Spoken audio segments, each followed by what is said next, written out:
जो ये कंद मूल फल खाही, जो ये कंद मूल फल खाही, बाद शुद्धादि असन जग माही। एक कहें ए सहज सुहाए, आप प्रगट भय विधि न बनाए। आप प्रगट भय विधि न बनाए। जह लघु वेद कही विधि करनी, जह लघु वेद कही विधि करनी। श्रवण नयन मन गोचर बरनी, देखो खोज भुवन दस चारी। कहीं अस पुरुष कहाँ अस नारी, कहीं अस पुरुष कहाँ अस नारी। जो ये कंद मूल फल खाते हैं तो जगत में अमृत आदि भोजन व्यर्थ ही है। कोई एक कहते हैं कि ये स्वभाव से ही सुंदर है, इनका सौंदर्य माधुर्य नित्य और स्वाभाविक है, ये अपने आप प्रकट हुए हैं, ब्रह्मा के बनाए नहीं हैं।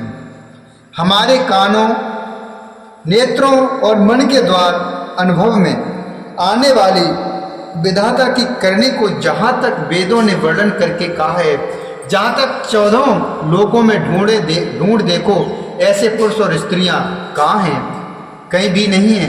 इसी से सिद्ध है कि ये विधाता के 14 लोकों से अलग हैं और अपनी महिमा से ही आप निर्मित हुए हैं। इन्हीं देखो विधि मनो अनुरागा, पटतर जोग बनावे लागा।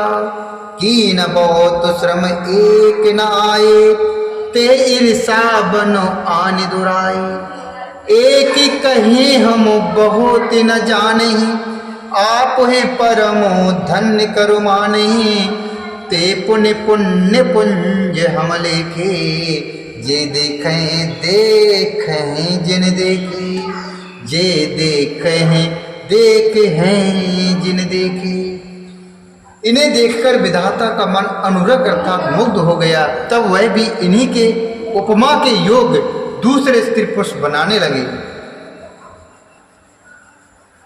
तब वह भी इन्हीं की उपमा के योग दूसरे स्त्री पुरुष बनाने लगे। अर्थात उसने बहुत परिश्रम किया परंतु कोई उसकी अटकल में ही नहीं आई। अर्थात परंतु कोई उसकी अटकल में ही नहीं आए, अर्थात पूरे नहीं उतरे। इसी ईर्ष्या के मारे उसने इनको जंगल में लाकर छिपा दिया है, उनको जंगल में भेज दिया है। कोई ये कहते हैं कि हम बहुत नहीं जानते, हाँ अपने को परम धन अवश्य मानते हैं।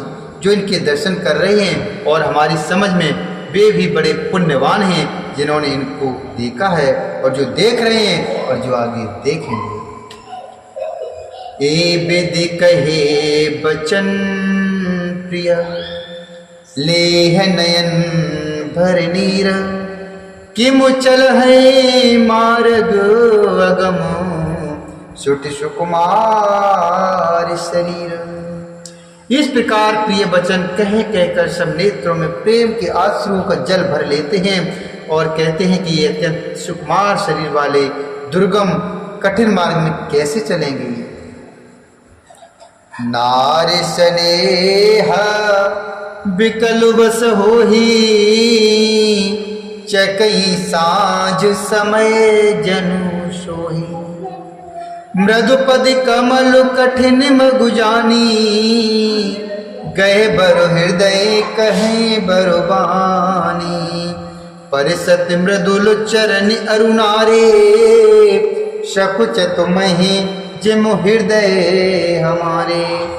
जो जगदीश इनय बनु दीना, कस न सुमनुमय मारगु कीना। कसे न सुमनुमय मारगु कीना।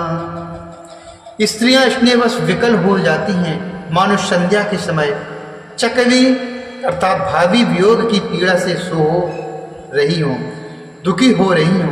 इनके चरण कमलों को कोमल तथा मार्ग को कठोर जानकर वे व्यथित हृदय से उत्तम वाणी कहती हैं। इनके कोमल और लाल लाल चरणों अर्थात तलवों को छूते ही पृथ्वी वैसे ही सपसा जाती है जैसे हमारे हृदय सपसा रहे हैं। जगदीश्वर ने यदि इन्हें वनवास ही दिया है तो सारे रास्ते को पुष्पमय क्यों नहीं बना दिया। जो मागा पाई बिदु पाही, ए रखिए सखी आखिन माही। जे नर नारी न अवसर आए, तिन सिय राम न देखन पाए। जो नर जे नर नारी न अवसर आए, तिन सिय राम न देखन पाए।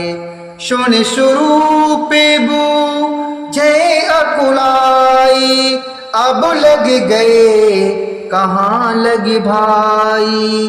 समूरथ धाई बिलो कहीं जाई, प्रमोदित फिर जन्म फल पाई। प्रमोदित फिर जन्म फल पाई।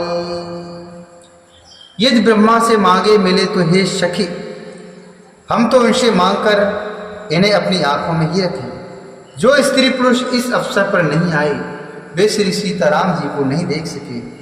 उनके सौंदर्य को सुनकर वे व्याकुल होकर पूछते हैं कि हे भाई, अब तक वे कहाँ तक गए होंगे। और जो समर्थ हैं वे दौड़ते हुए जाकर उनके दर्शन कर लेते हैं और जन्म का परम फल पाकर विशेष आनंदित होकर लौटते हैं।